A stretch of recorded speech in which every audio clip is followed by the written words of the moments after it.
Hello everyone, welcome to the study with Mayank. मैं हूं आपका मयंक।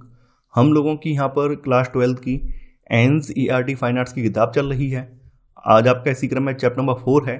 यहां पर हम लोग दक्कनी चित्रकला शैली के बारे में पढ़ेंगे। तो चलिए स्टार्ट करते हैं आज का वीडियो। देखते हैं हमें क्या क्या डिस्कस करना है यहाँ पर। आज के अध्याय में हम लोग दक्कनी चित्रकला के बारे में पढ़ेंगे। देखिए, दक्कनी चित्रकला की शुरुआत जो है विजयनगर साम्राज्य के साथ होती है और बाद के समय में जब यहाँ पर मुगलों का नियंत्रण स्थापित हुआ है तो मुगलों के आधिपत्य के साथ साथ यहाँ की चित्रकारी पर मुगलों की शैली का प्रभाव भी पड़ा है। तो यहाँ के इतिहास को हम लोग 16वीं शताब्दी के अंत से लेकर 17वीं शताब्दी के अंत तक देख सकते हैं। यानी यहाँ की चित्रकला का जो इतिहास है वो 16वीं शताब्दी के अंत से स्टार्ट होकर 17वीं शताब्दी के अंत तक हम इसको देख सकते हैं। यहाँ के प्रमुख शासकों में बीजापुर, गोलकुंडा और अहमदनगर के शासकों ने यहाँ पर चित्रकला की अपनी विशिष्ट शैलियों को विकसित किया है। हालांकि ये चित्रकारी की जो परंपरा थी ये 17वीं शताब्दी में एंड नहीं हो गई, बल्कि परवर्ती शताब्दियों में भी जारी रही है। तो परवर्ती शताब्दी के जो शासक हुए हैं उनके यहाँ पर जो चित्रकारी हुई है उसमें भी इसके प्रभाव को देखा जा सकता है। तो यहाँ पर बताया गया है कि इस शैली का प्रभाव 19वीं शताब्दी के असफिया राजवंश से लेकर प्रांतीय राज्य के राजाओं और नवाबों तथा हैदराबाद निजाम के अधीनस्थ कई शासकों के काल में देखने को मिलता है। अब देखिए, दक्कन की जो चित्रकारी की जो परंपरा है इसको एक स्वतंत्र शैली नहीं माना गया है। ऐसा माना जाता है कि दक्कन की जो चित्रकारी परंपरा है विभिन्न शैलियों का सम्मिश्रण है। यानी इसमें कुछ कुछ मुगल शैली के तत्व भी हैं, कुछ कुछ जो है पूर्व के विजयनगर साम्राज्य के तत्व भी हैं। इसके अलावा यहाँ के शासकों का अन्य देशों के साथ व्यापार भी होता था, खास करके जो अरब देश है उनके साथ इनका व्यापार वगैरह भी होता था। तो वहाँ से भी चीज़ों का आदान प्रदान हुआ है। तो कुछ कुछ तत्व जो है अन्य देशों के भी यहाँ पर समाहित हैं। तो उद्गम के आधार पर यह मध्य पूर्वी सफाविद, फारसी, तुर्की चित्रकला शैली या मुगल चित्रकला शैली को माना जाता है। यानी इसका उद्गम का जो आधार माना गया है वो मध्य पूर्वी सफाविद, फारसी, तुर्की चित्रकला शैली या फिर मुगल चित्रकला शैली को इसके उद्गम का आधार माना गया है। जैसा कि हमने आपको स्पष्ट कर दिया था कि ये जो है मुगल चित्रकला शैली से ही प्रेरित है। तो जैसे मुगलों ने अपने यहाँ मानवक आकृतियों का चित्रण करवाया है, ऐतिहासिक और धार्मिक आकृतियों का चित्रांकन करवाया है, ठीक वही सब परंपराएं यहाँ भी देखने को मिलती हैं। तो यहाँ पर वही चीज़ यहाँ पे बताई गई है। इस शैली के चित्रण उत्कृष्ट हूबहू चित्र के लिए मशहूर थे। जैसे कि मुगलों के भी चित्र हूबहू चित्र के लिए मशहूर थे, तो ठीक वैसे ही चित्र यहाँ पर भी थे। चित्रकारों ने जो है घने संयोजन के साथ चित्रों में प्रणय का वातावरण रचा। यानी एकदम गत्यात्मक चित्र दिखाए गए हैं जिसमें सौंदर्य की सहज स्वाभाविक अभिव्यक्ति हुई है। अहमदनगर चित्रकला शैली।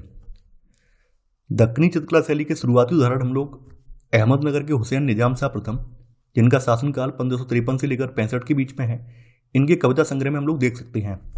इनके कविता संग्रह में 12 लघु चित्रकारियों का संग्रह है, जिनमें से अधिकांश चित्रों में युद्ध के दृश्यों का चित्रण हुआ है। हालांकि युद्ध के जो दृश्य हैं वो बिल्कुल साधारण हैं, यानी वो बिना किसी कलात्मक विशिष्टता के चित्रित किए गए हैं। इनमें एक रानी के विवाह का चित्रण भी है। तो रानी के विवाह के चित्रण में रंगों की भव्यता और रेखांकन की जो मधुरता की अनुभूति है वो हमें यहाँ पर दिखाई देती है। युवती का चित्रण, देखिए एक चित्र यहाँ पर एक युवती का भी है जिसमें हमें मालवा और अहमदाबाद की जो शैलियाँ हैं, कह सकते हैं हम लोग उत्तर भारत की जो परंपरा है उसमें इसका चित्रण हुआ है। यानी कि युवती का चित्रण मालवा और अहमदाबाद के प्राक मुगल चित्रकला से सामता रखते हुए उत्तर भारतीय परंपरा में हुआ है। युवती जो है चोली पहनी हुई है, चोली का मतलब ब्लाउज पहने हुए है, और उसकी लंबी चोटी जिसके अंत में फूंदने बंधे हैं। यानी कि जो उसकी चोटी में फूंदने का मतलब जो रिबन टाइप बंधे होते हैं वो बंधे हुए हैं। शरीर के इर्द गिर्द से होते हुए नितंब तक लटकते लंबे दुपट्टे का चित्रण। नितंब का मतलब जो उसका बैक पार्ट है, हिप्स है, तो वहाँ तक लटकता हुआ दुपट्टा है। इसका चित्रण दक्षिण भारतीय शैली में है जो लेपाक्षी के भित्ति चित्रों में दिखाई देता है।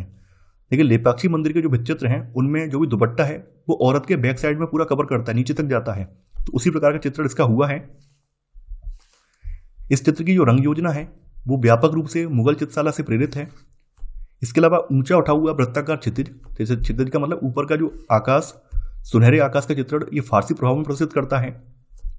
बालों को बनाने की शैली के अलावा अन्य सभी विशेषताओं में उत्तर भारतीय या फिर फारसी शैली के चिन्ह मिलते हैं। यानी इसके जो बालों की बनाने की विशेषता है उसको छोड़कर बाद बाकी जो अन्य विशेषताएं हैं उनमें उत्तर भारतीय या फिर फारसी शैली देखने को मिलती है।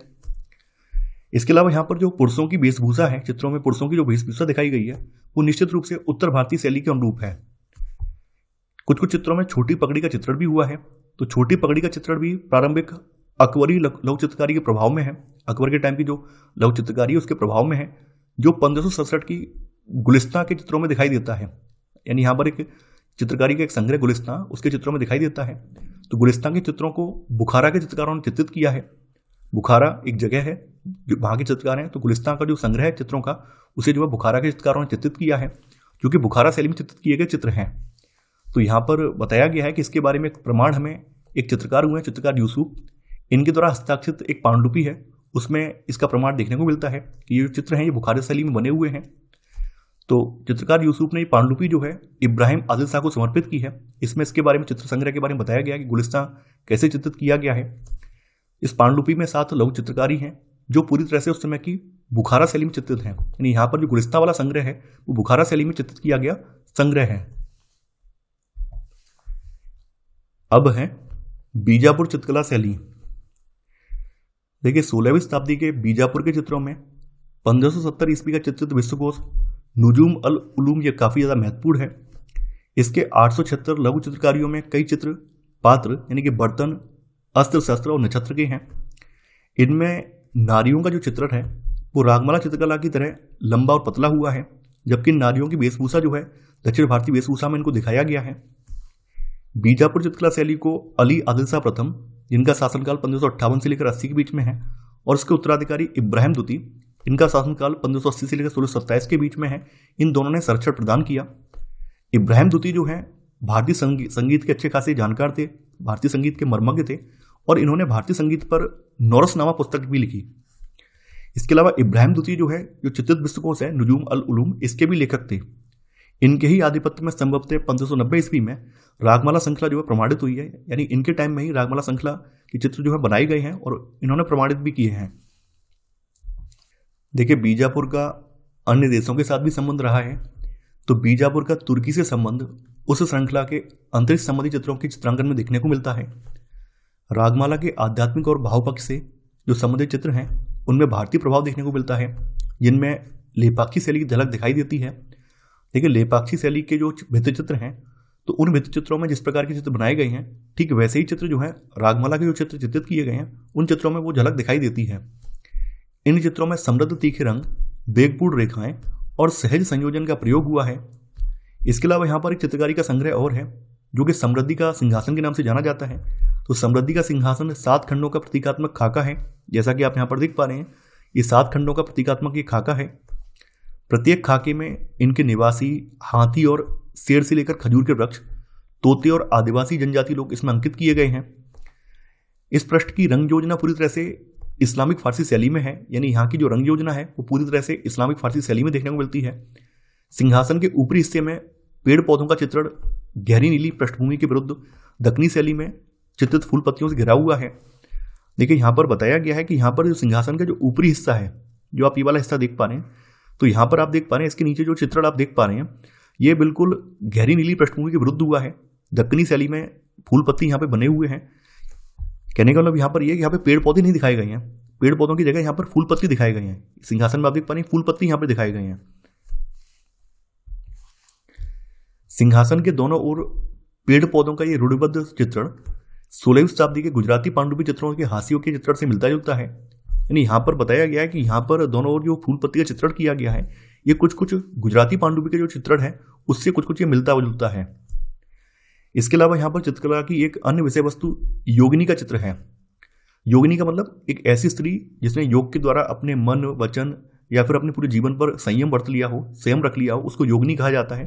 तो योगिनी का चित्र जो है एक अज्ञात चित्रकार के द्वारा बनाया गया है। आपके सामने यहाँ पर योगिनी का चित्र दिखाया गया है।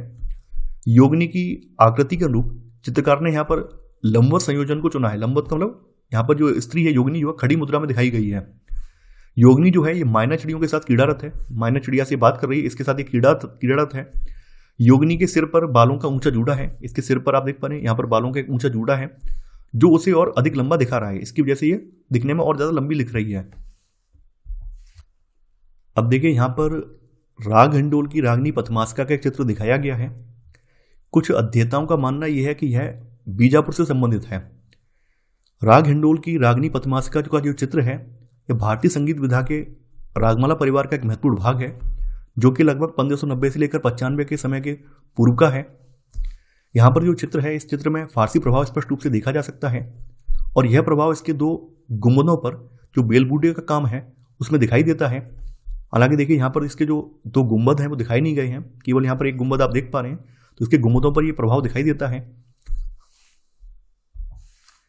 इसके बाद आ जाती है गोलकुंडा चित्रकला शैली। देखिए गोलकुंडा के बारे में यहाँ पे बताया गया है कि गोलकुंडा जो है 1512 से एक स्वतंत्र राज्य था। फारस यानी कि पर्सिया के साथ इसका विशेष रूप से छपाई किए हुए सूती कपड़े का व्यापार होता था, जो कि बाद में पश्चिमी यूरोप में काफ़ी लोकप्रिय हुआ। यानी यहाँ पे बताया गया कि गोलकुंडा के जो है अन्य देशों के साथ भी व्यापारिक संबंध थे, तो अन्य देशों की जो भी परंपराएं थी, जो भी चित्रकारी शैलियाँ थी, वो भी इन्होंने अडॉप्ट की हैं। इसके अलावा 17वीं शताब्दी की शुरुआत में यहाँ पर हीरा पाया गया, जिससे यहाँ पर व्यापार की स्थिति और ज़्यादा मजबूत हुई और यह आय का अच्छा स्रोत भी बन गया। तो यहाँ पर इसका व्यापार जो इस राज्य का और ज़्यादा समृद्ध हो गया। 17वीं शताब्दी में जब डच व्यापारियों के द्वारा सुल्तानों की छवियों को यूरोप लेकर जाया गया, तब गोलकुंडा जो शैली है, कला शैली है, काफ़ी ज़्यादा फेमस हुई। यानी यहाँ से जो है डच व्यापारी, यहाँ के जो भी शासक वगैरह हैं, उनकी छवियों को यूरोप के मार्केट में बेचने के लिए लेकर गए हैं। तो गोलकुंडा शैली ने और ज़्यादा फिर ख्याति अर्जित की है। 1615 से 35 से लेकर 50 के बीच में गोलकुंडा चित्रकला से पूर्व ये पट जो है, पट का मतलब जैसे आप आजकल कैलेंडर देखते हैं, उसी कैलेंडर आकार के चित्र हैं। तो ये चित्र जो है 8 फीट ऊंचे और दीवार पर लटकन के तौर पर इस्तेमाल किए गए हैं। जैसे कैलेंडर आज की तरह इस्तेमाल होता है, उस तरह के चित्र हैं। अब देखिए यहाँ पे बताया गया कि अभी तक गोलकुंडा की कला के तहत पहचानी गई शुरू की 5 लघु चित्रकारियां 1443 के हाफिज के दीवान में पाई गई हैं। एक संग्रह हाफिज का दीवान, इसमें चित्रकारियां पाई गई हैं और ये चित्र जो है दरबार के दृश्यों का प्रतिनिधित्व करते हैं। इनमें से एक चित्रण में चित्र के बीचों बीच युवा शासक सिंहासन पर बैठा हुआ है। पांचों चित्रकलाओं में आकाश, वास्तु व बहुत सी आकृतियों की वेशभूषा के चित्रण में सुनहरे रंग का प्रचुर मात्रा में प्रयोग हुआ है। यहाँ पे बताया गया कि यहाँ के जो चित्र हैं, ये वाला जो चित्र संग्रह है, ये मुगल प्रभाव से बिल्कुल अछूते हैं। यानी इनमें मुगल प्रभाव हमें देखने को नहीं मिलता है। इसमें बैंगनी रंग का उन्मुक्त प्रयोग हुआ है। कुछ भित्ति चित्रों के चित्रण में एक चित्र में नीली लोमड़ियों और सियारों का रोचक चित्रण किया गया है। ये चीज भी यहाँ पे बताई गई है। अब देखिए एक चित्र यहाँ पे बताया गया, एक चित्र जो है मोहम्मद कुतुब शाह का है। तो ये मोहम्मद कुतुब शाह का एक चित्र यहाँ पर देखने को मिलता है, जिसमें वह अपने शासन के शुरुआती काल में दीवान पर बैठे हुए हैं। सूफी कविता की पांडुपी में पद का सचित्र चित्रण है, जिसमें पदों की संख्या के साथ साथ लगभग 20 लघु चित्रकारियों का संग्रह भी है। इसमें भी सुनहरे रंग का प्रचुर इस्तेमाल किया गया है। एक अन्य चित्र में छोटी चिड़िया से बातचीत करती हुई स्त्री का चित्रण है, जो दक्षिणी चित्रकला शैली की एक और अन्य विशेषता है। तो ये कुछ गोलकुंडा शैली की चित्रों की विशेषताएं बताई गई हैं, जो कि यहाँ पर पाई गई हैं। तो ये था हमारा आज का वीडियो। आई होप आपको आज का वीडियो पसंद आया होगा। आप लोग इस वीडियो को लाइक और शेयर करना बिल्कुल मत भूलिए। तो आज के लिए बस इतना ही। Thanks for watching. जय हिंद।